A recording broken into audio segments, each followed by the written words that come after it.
ဆရာလေးတုတ်တုတ်လေးတာပေါ့အဲ့လိုကြောင်းမတင်ကြောင်းလဲ ဆရာလေးတို့ အားလုံးအပ50တာဘယ်ကြောင်းလဲကြောင်းလိုက်ကဘယ်ကြောင်းတိုက်လဲကြောင်းတဲ့နာမည်လေးပြောပြပါ ရတဲ့ကြီးလိုက် ဒီကဆရာသိန်းဆရာလေးမင်္ဂလာပါပြီးတော့တော်တော်လုံးဖုန်းဆရာလေးလည်းတော်တော်ရင်းနှီးနေပြီ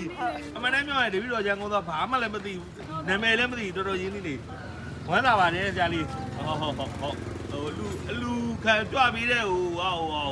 ပြောနေတာပါခင်ဗျာတပည့်တော်တို့ကလေအလူရှင်မိသားစုတွေဝမ်းသာအောင် ကိုယ်တိုင်လာခဲ့လိုက်တာ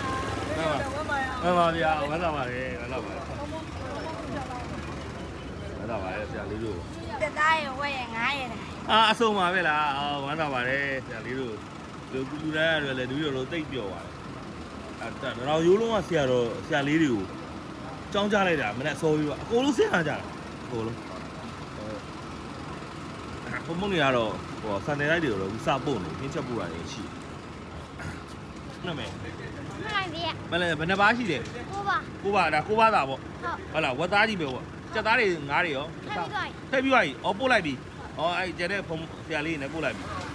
ဝမ်းသာလား ဟုတ် အလူရှင်တွေကိုတစ်ခုလောက်ပြောပါအလူရှင်မိသားစုကိုပြောပါတစ်ခုလောက်မြေတာပို့ ကြောက်ပါတရှင်းလာပါလေတော်တော်လေးရှိပါသေး ဝမ်းသာပါတယ်ဟုတ်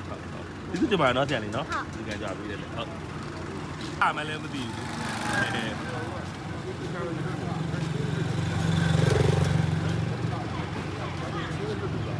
သူတို့ကဆရာကြီးကမှာအကုန်ပေါင်းတယ်ပေါင်းတယ်ဆရာလေးရောမင်းကျေးဇူးတင်ပါတယ်တော့တို့ကျောင်းတဲ့တိုင်းကို4ပါး5ပါးလောက်ခေါ်တာတော့သူ့ရဲ့ကအပား50ဆိုမနှပိတ်တာဆိုပြီးခွဲတန်းလေးပေါ့အဲ့ပေါ်မှာအဲ့ပေါ်မှာ